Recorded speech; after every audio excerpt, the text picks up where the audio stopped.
وعلى آله الطائب من الذنب كمن لا ذنب له وكما قال النبي صلى الله عليه وسلم فقد قال الله تبارك وتعالى في شان حبيبه مخبرا وامرا ان الله وملائكته يصلون على النبي يا ايها الذين امنوا صلوا عليه وسلموا تسليما تمام احباب آباد برات رسول الصلاة والسلام عليك يا سيدي يا رسول الله وعلى آلك وأصحابك يا رحمة للعالمين الصلاة والسلام عليك يا سيدي يا رسول الله وعلى آلك وأصحابك يا رحمة للعالمين کوئی کنا ہی بھاوے گناہگار ہوئے رزق دا بھی کبھی وصدقی آئی نہیں جرم کرتے لوگی آگ گئے بخش دیا اور کبھی اکیائی نہیں وہ مجرم گنہار نکمہ انسان ہمیں بخشنہار بولی دیا کوئی تکیائی نہیں یارو نصیب مانگ دیا تھک گیا دن دیا وہ کبھی اکیائی نہیں اور اللہ ہکلہ جہاں مانا ہے مالک سب کدی حکم دی تعبیر کر دے کدی بھی کوئی نہیں بول سکتا سب حاکم محکوم اپیل کر دے جنی چاہے وہ مرضی قبول کر لے جنی چاہے وہ رد دلیل کر دے جو چاہے تو جب دیں مار سکتے جو چاہے تو عمر طویل کر دے جو چاہے تو چھری ہیٹھ رکھ دوں گا چھری ہیٹھوں کرا اسماعیل کر دے جو چاہے تو موسیٰ نو پار کر کے غرق ظالم فرعون وچ لیڈ کر دے جو چاہے تو اپنی نال قدرت غالب ہاتھیاں تے ابابیل کر دے میرے معزز و محترم اور محترم سامعین آج کی یہ رات وہ برکت رات ہے جس رات میرے اور آپ کے پیارے پیغمبر نبی آخر زمان سرور کونین صلی اللہ علیہ وآلہ وسلم نے اس رات کے اندر قبرستان پہ تشریف لے جا کر امت مسلمہ کو ایک سبق دیا ہے کہ یہ 15 شعبان کی جو رات ہے یہ رات بڑی بابرکت رات ہے اس رات رب کائنات آسمان دنیا پہ وہ تو ہر جگہ اپنی شایان کے ساتھ سجدہ ہے ہر جگہ موجود ہے لیکن کچھ راتیں ایسی ہیں جن میں 5 راتیں پورے سال کے اندر ایسی ہیں جن راتوں میں اللہ خاص اعلان فرماتا ہے ویسے تو اس کی بخشش کے دروازے 24 گھنٹے کھلے ہیں وہ دروازے بند نہیں کرتا کوئی دنیا کا تو بادشاہ ہے نہیں کہ دروازے بند کر دیتا ہے رات کو سو جاتا ہے وہ ہمیشہ وحدہ لا شریک اپنی طاقت لازوال کے ساتھ بے مثل اور بے مثال ہے جو چاہتا ہے جیسے چاہتا ہے جہاں چاہتا ہے جب چاہتا ہے جو چاہتا ہے کر کے دکھا سکتا ہے لیکن 5 راتیں ایسی ہیں جن میں 9 ذی الحج کی رات لیلۃ القدر کی رات 27 شب کی معراج کی رات شب برات کی رات اور میرے معزز و محترم سامعین عید کی رات یہ 5 راتیں ایسی ہیں جن راتوں پہ اللہ اپنا عرش چھوڑ کر اپنی طاقت اور شایان شان کے ساتھ پہلے آسمان پہ آ کے اعلان کرتا ہے حل من تائب فأتوب الیہ حل من مستغفر فاستغفر لہ ہے تو توبہ کرنے والا میں اس کی توبہ قبول کروں ہے تو گناہوں سے بخشش مانگنے والا کہ میں اس کے لیے بخشش کے دروازے کھول دوں تو اللہ جب اعلان کرتا ہے میرے رب کی طرف تو اس کا اعلان نہیں ہے پھر اللہ کی رحمت کی چھاؤں کے نیچے جو بھی آتا ہے اللہ اس کی بخشش کا اعلان فرما دیتا ہے بلکہ حضرت موسیٰ علیہ السلام ایک مرتبہ جنگل میں تشریف لے کے جا رہے تھے کہ آپ نے ایک موتی دیکھا وہ موتی کوئی 4 تو 5 سینٹی میٹر کا نہیں تھا ایک مکان سے بڑا موتی تھا سفید دودھ کی طرح چمک رہا تھا خوبصورت موتی موسیٰ علیہ السلام نے بارگاہ خدا میں کہا میرے مولا یہ کتنا خوبصورت موتی تو نے بنایا اس کے اوپر تو نے رنگ اور چمک رکھی ہے یا اللہ یہ کتنا خوبصورت موتی ہے میں نے آج تک یہ موتی نہیں دیکھا اللہ نے فرمایا موسیٰ علیہ السلام صرف تو نے موتی دیکھا ہے اب اس کے اندر سے میں تجھے اپنا جلوہ دکھاؤں تو اسی بھی زیادہ تو متحیر اور حیران ہو جائے گا. تو موسیٰ علیہ السلام سے اللہ نے کہا موسیٰ علیہ السلام میں تیرے سامنے کھولتا ہوں. اب رب کا حکم آیا, رب نے اس کا ٹکڑا کیا, دروازہ کھلا, اندر موسیٰ علیہ السلام نے دیکھا کہ ایک سفید ریش بزرگ, سفید اس کی زلفیں سجی ہوئی, چہرے پہ ایک نور تھا, اور موسیٰ علیہ السلام نے دیکھا کہ وہ التحیات کی صورت میں دو زانو ہو کر بیٹھا ہوا. موسیٰ علیہ السلام نے کہا میرے مولا یہ تیرا موتی, اور موتی کے اندر اتنا خوبصورت بزرگ. موسیٰ علیہ السلام سے رب نے کہا اس بزرگ کو نہ دیکھو, اس کی عمر دیکھو, 400 سال تک یہ میرے اس موتی کے اندر عبادت اور عیادت کر رہا ہے, اور ساتھ میٹھے چشمے کا پانی بہ رہا تھا. موسیٰ علیہ السلام سے کہا اللہ نے اے موسیٰ یہ بزرگ یہاں سے پانی پیتا ہے, اپنی غذا میں جاتا ہے, اور 400 سال تک کوئی ایسا دن نہیں آیا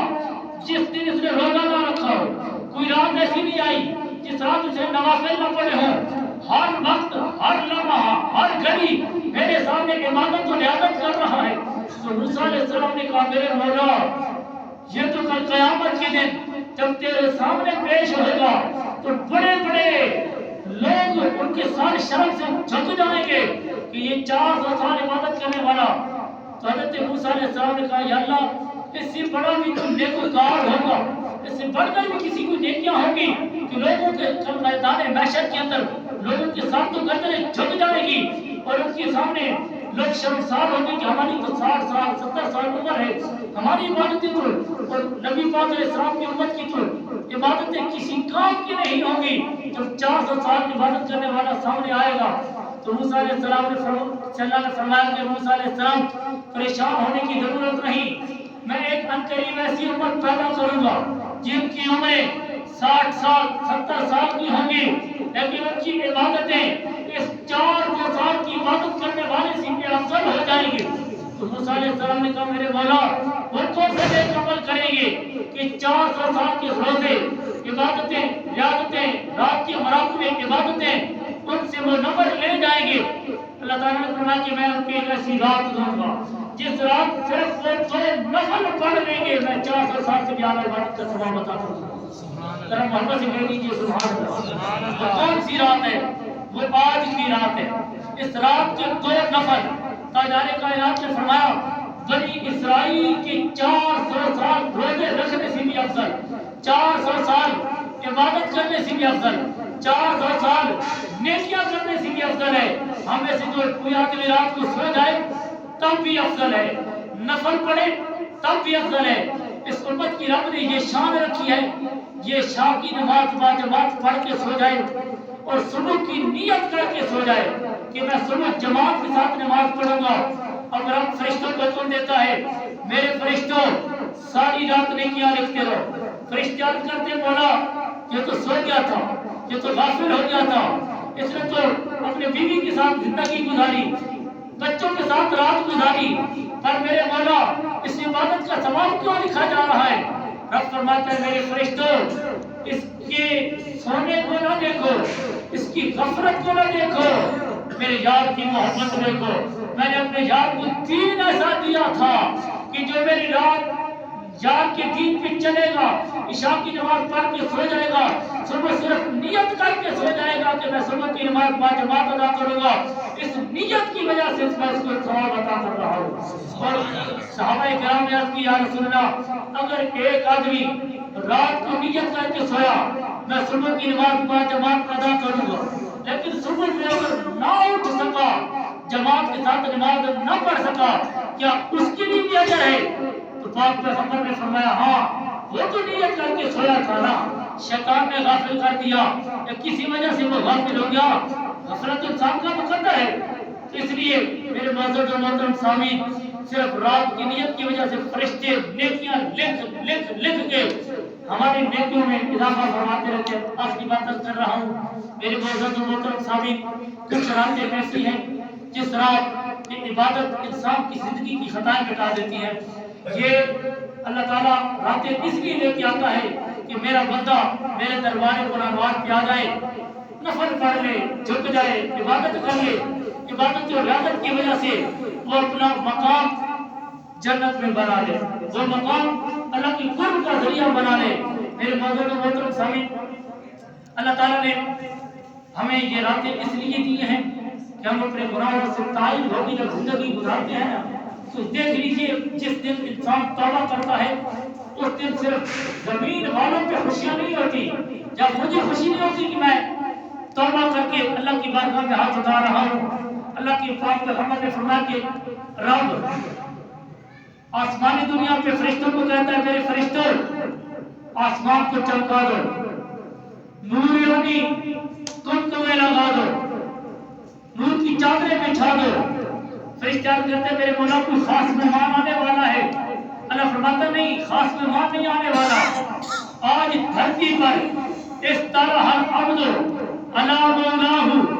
آج میری دھرتی پر میرے بندے نے میرے ساتھ صلح کر لی ہے، اس نے اپنے گناہوں سے معافی مانگ لی ہے، میں اس لیے جشن منا رہا ہوں۔ نعرہ تکبیر، نعرہ رسالت، نعرہ حیدری، علماء علیہ سنت، علماء علیہ سنت۔ میرے معزز محترم سامنے عرض کر رہا تھا کہ جب بندہ زمین پہ اپنے گناہوں کی معافی مانگتا ہے،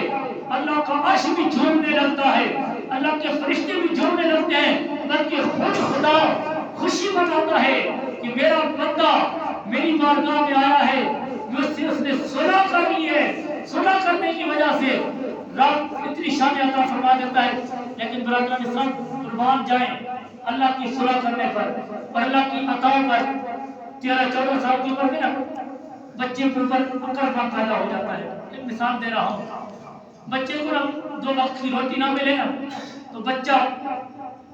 ذرا تھوڑا سا نخرے کر کے نا ماں باپ کو گھرا کے باہر نکل جاتا ہے اور کہتا ہے میں جدھر چلا جاؤں گا، دھمکی دیتا ہے، کیونکہ خون اس کا کھولتا ہے نا، جوانی اس پر قدم جما نہیں ہوتی ہے، وہ بھاگ جاتا ہے اور کبھی 24-36 گھنٹے نہیں گزرتے نا واپس آ جاتا ہے۔ جب واپس آتا ہے نا تو پھر ماں بھی کہتی ہے آ گیا نا واپس، اکڑ ٹھکانے لگی کہ نہیں لگی؟ باپ بھی کہتا ہے بیٹا بس اتنی ہی تھی، بس ختم ہو گئی تھی پیچ۔ بھائی بھی تانے مارتے ہیں اور تو بہنیں بھی کہتی ہیں نا کہ بس اتنی طاقت تھی اور جاتا نا تو 4 دن اور بھی گزار لیتا۔ اللہ کی قسم ماں بھی تانا دیتی ہے، باپ بھی دیتا ہے، بہن بھائی بھی دیتے ہیں، اور تانے دے یا نہ دے 36 گھنٹے کے بعد اکڑ ٹھکانے پہ جب لگتی ہے نا اس کو ماں کی چپڑی روٹیاں یاد آ جاتی ہیں، اس کو بہن بھائی کا پیار یاد آ جاتا ہے، اس کو ماں کی وہ جس جگہ پہ کچن پہ بیٹھ کے روٹیاں پکاتی ہے وہ جگہ یاد آ جاتی ہے، ماں کا لاڈ اور پیار یاد آ جاتا ہے کہ وہ ماں کا لاڈ اور باپ کا پیار، وہ بہن بھائیوں کی محبت، باہر جا کے یہ چیزیں تو نہیں نہ ملتی، تھک ہار کے لوٹ آ کے واپس آتا ہے، لیکن پھر بھی گھر والے تانے دیتے ہیں۔ قربان جائے میں اللہ کی قدرت تعالیٰ پر، اس کی قدرت شان کا کبریا پر۔ جب کوئی 70 سال کا بوڑھا، 80 سال کا بوڑھا، 90 سال 100 سال کا بوڑھا گناہوں پہ متھڑا ہوا، جب اللہ کی بارگاہ میں ایک بار آ کے کہتے میرے مولا تو مجھے معاف کر دے، رب نہیں یہ کہتا کہ اب عقل تیری ٹھکانے آئی ہے، اب 100 سال میرے سامنے نافرمانی کرتا رہا، اب تیری عقل ٹھکانے پہ آئی ہے، اب تجھے ہوش آیا ہے۔ نہیں نہیں نہیں، میرا اللہ رحمت کھول دیتا ہے، چادریں بچھا دیتا ہے، فرشتوں کو کہتا ہے فرشتوں اس کے استقبال کرو، اس لیے کہ آج اس نے میرے ساتھ صلح کر لی ہے۔ برادران اسلام، اس سے بڑا کوئی مہربان نہیں ہے، وہ بخش دیتا ہے گناہ عظیم بھی، لیکن ہماری چھوٹی سی نیکی بھی سنبھال رکھتا ہے۔ کبھی جو دیر سو لیٹوں تو میری ماں کی طرح وہ میرے رزق کا حصہ